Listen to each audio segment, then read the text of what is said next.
Xi Jinping arrives in Vietnam as Southeast Asia tour begins amid escalating U.S.-China trade tensions. Chinese President Xi Jinping arrived in Vietnam today, marking the first stop in a closely watched tour of Southeast Asia that comes as global trade tensions mount. His arrival in Hanoi sets the stage for a high-stakes diplomatic push to solidify regional alliances and counterbalance growing pressure from the United States, particularly under President Donald Trump's renewed tariff agenda. Xi is expected to hold key talks with Vietnamese Prime Minister Pham Minh, during which he will reportedly urge a coordinated regional response to the recent spike in U.S. tariffs. The visit follows President Trump's dramatic imposition of a 46% tariff on Vietnamese goods, though the penalty has been paused for 90 days, providing a narrow window for negotiations and manufacturing adjustments. Vietnam at the center of global supply chain shifts.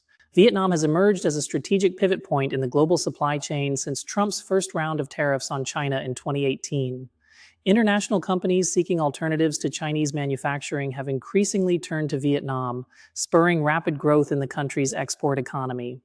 Vietnam has quietly benefited from the U.S.-China trade tensions, said Kate Ferguson of DW Business during a studio interview.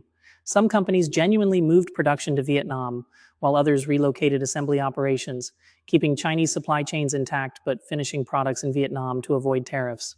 However, practices such as transshipping, relabeling Chinese goods as Vietnamese to skirt tariffs, have drawn criticism and scrutiny from U.S. officials. Vietnam has pledged to crack down on these illegal practices, but its trade surplus with the U.S. remains high due to structural economic differences. The U.S. wants a trade balance that may not be realistic, Ferguson added. Vietnam's consumer market is smaller and less wealthy, making parity difficult. China's leverage, infrastructure, investment, and dependency. Xi's visit is not just symbolic, it carries a strong economic message. Vietnam, while benefiting from trade with the U.S., remains heavily reliant on China for raw materials, industrial components, and infrastructure funding. Much of its export economy, including electronics and textiles, depends on Chinese inputs. Xi Jinping is here to remind Vietnam of that dependence, Ferguson explained. China builds roads, railways, and power plants across the region. Angering Beijing could jeopardize those investments. In a bid to secure deeper cooperation, Xi is expected to offer new financing packages and investment pledges, particularly in transportation and energy infrastructure, critical sectors as Vietnam ramps up production to meet international demand. An uneasy friendship. Despite their shared communist ideologies, China and Vietnam have a long history of conflict and distrust. Vietnam has fought multiple wars to repel Chinese invasions, and both countries remain locked in maritime disputes over contested areas in the South China Sea. Vietnam and China are not natural allies, said DW East Asia correspondent Melissa Chan, speaking from Taipei. There is deep historical suspicion. Vietnam may accept China's money, but it will tread carefully. Still, Beijing's overtures come at a moment of strategic opportunity. As the U.S. tightens its trade stance on China and voices like U.S. Commerce Secretary Howard Lutnick urge American companies to reduce reliance on Southeast Asia altogether, China is making its own pitch to the region, emphasizing stability, investment, and partnership. A broader strategy in Southeast Asia, Xi's Southeast Asia tour will also take him to Malaysia and Cambodia, both countries with their own complex relationships with Beijing. China has become ASEAN's largest trading partner, surpassing both the US and EU, and is keen to maintain that lead amid global supply chain realignments.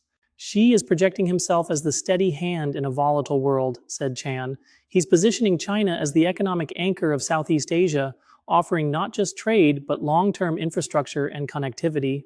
However, Xi's push faces resistance. Malaysia, like Vietnam, has territorial disputes with China, and several Southeast Asian nations are wary of becoming overly reliant on Beijing. Yet with Trump's tariff agenda placing pressure on nearly 90 countries simultaneously, many leaders may see closer ties with China as a necessary counterbalance. The bigger picture. Back in Washington, the Trump administration is negotiating with the European Union and dozens of other nations after pausing tariffs on all but China. EU Trade Commissioner Maros Šefčovič is in Washington to push for zero tariff arrangements, but the core disagreements over regulatory standards, VAT policies, and now potentially services remain unresolved. Trump's trade strategy, analysts say, may have backfired by initially targeting the entire world, risking global backlash and coalition building against U.S. interests. With the tariff pause in place, Trump now appears to be recalibrating his approach, isolating China as the primary adversary. The trade war is no longer global, it's bipolar again, Ferguson noted. Trump wants to break dependencies on China, but Xi is here to remind countries why they still need Beijing. As Xi Jinping continues his tour, the stakes could not be higher for Vietnam, for Southeast Asia, and for a world grappling with the economic and geopolitical aftershocks of a deepening U.S.-China rift.